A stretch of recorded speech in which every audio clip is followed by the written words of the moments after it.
What's going on, everybody? It is another Drew Estate Tabak and Tech Tip Sunday, powered by Bacardi and Diet Coke, because it is actually Saturday night. It is not Sunday. We didn't have a tech tip last Sunday.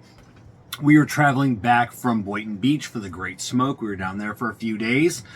Tomorrow, which is Sunday, extremely packed day. I was afraid I wasn't going to get my tech tip in.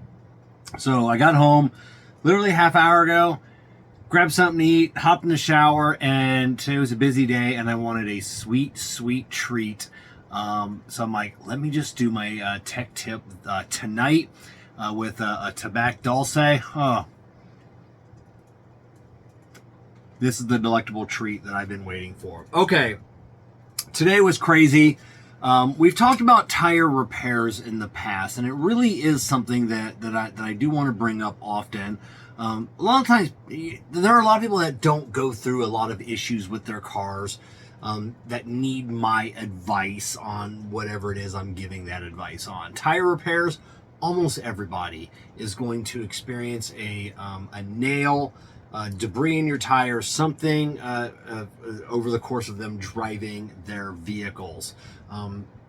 So this week has been crazy with the amount of tire repairs. We're still recovering Hurricane Ian. There's still debris. We're still doing that. And there's only a finite amount of time in a day that we can get in and schedule tire repairs, because we are a full repair shop. We do tires as well. We do oil changes, full repairs. So we don't have a dedicated staff member. We're short staffed because of the hurricane.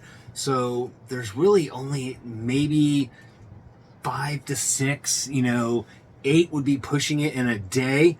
We're probably turning away probably 10 of these tire repairs a day.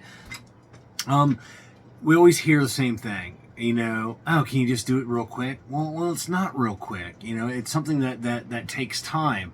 And then just yesterday, a young lady called me and said, hey, you said you couldn't fix my tire. I went down the street and they said they were able to fix it and they put a plug in it. And that's it. I just wanted to call you and tell you I'm taking my business to them. Ma'am, I told you, and I remember who she was, I told you we couldn't fix it, not because we didn't have time that day, because it wasn't in a safe position to be repaired. You're now driving on, especially with a plug. She had a tire plugged. You have a plug that's not safe. Those are only temporary, and it was in an unsafe area. People just don't understand tire patches. I brought in a patch. This is a patch plug. I'm gonna break it down what happens when you come in for a tire repair. So first you go inside. The people at the counter will write you up a ticket, assign you a slot. When your ticket is come due on my hook or someone else's, I grab that ticket. That's when the time begins. I grab a seat cover, a floor mat. I go out to your vehicle. I pull it in. I get your license plate, your VIN, your mileage. Walk around the car, make sure there's no dents, scratches. Notate that down.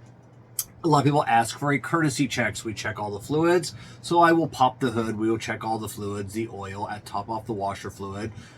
We do all of our little things there. And then we bend down. I will rack the vehicle. I get the vehicle up.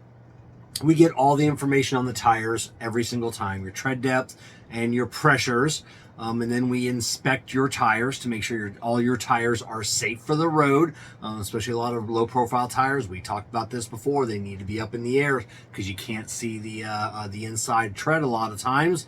So I will do a thorough inspection on the tires. Let's say everything looks good. I go to the tire that I am designated to repair.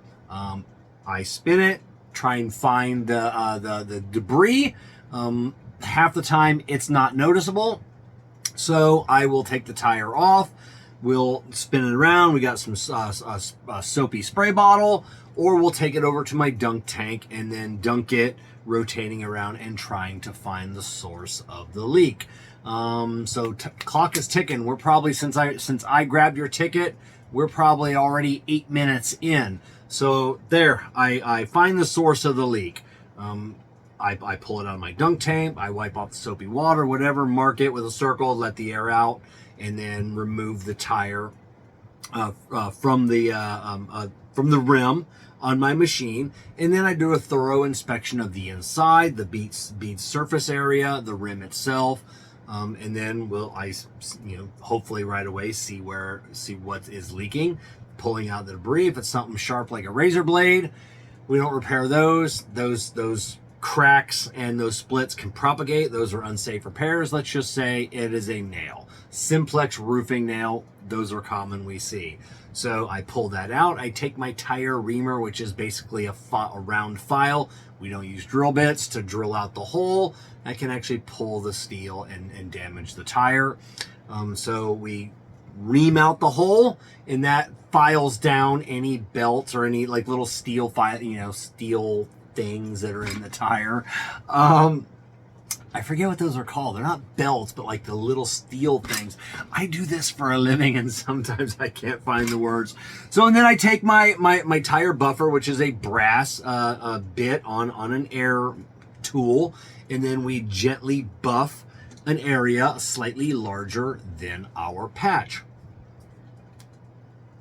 Then I take a specially designed cleaner for rubber be put on prior to a patch. We spray it down.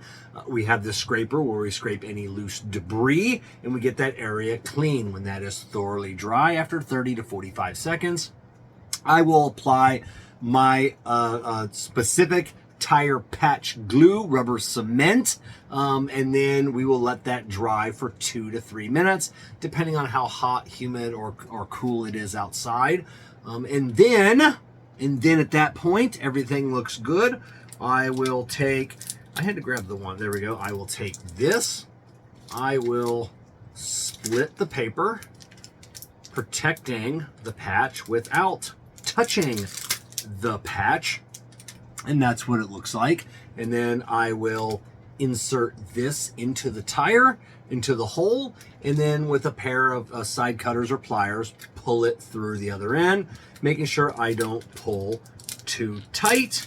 And then when it's all said and done, I feel like I'm gonna cut myself with this. Oh, I did stab myself. This comes out, and then we're left with this is what plugs the hole. I will take my tire stitcher, which is a round thing, and then I will just go back and forth over this for about 2 minutes until this paper separates on its own from the patch. And then, man, that really hurt. And then I will take my bead sealer over buffing compound, and then apply a light coat, like a little bit of a tar, over the entire area. And then I put the tire back on, and then air it up.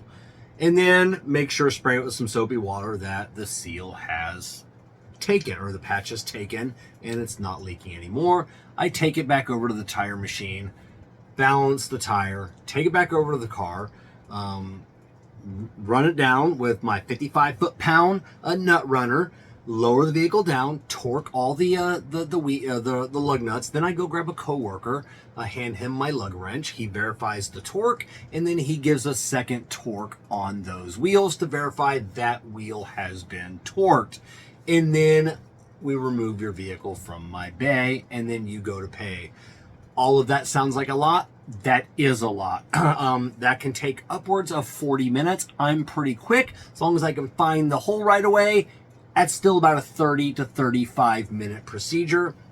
And you get all of that for about $30. Remember, this has to sit flat, perfectly flat. This can't go around a corner. It can't bend and flex. So if it's too close to the edge, you can't repair that hole with one of these. So that's what goes into repairing a tire. It's not just something simple and quick. Can you get me in for a quick flat repair? There is no such thing. We're running out of time. Hopefully I didn't leave anything off. Maybe we'll make a part 2. Maybe we'll do that at the shop. We'll show you a little bit more. We're always busy, so it's tough to film inside the shop. But leave me any questions down below. Make sure you visit your local Firestone. Tires Plus, Hibdon Tires Plus. We'll see you next week.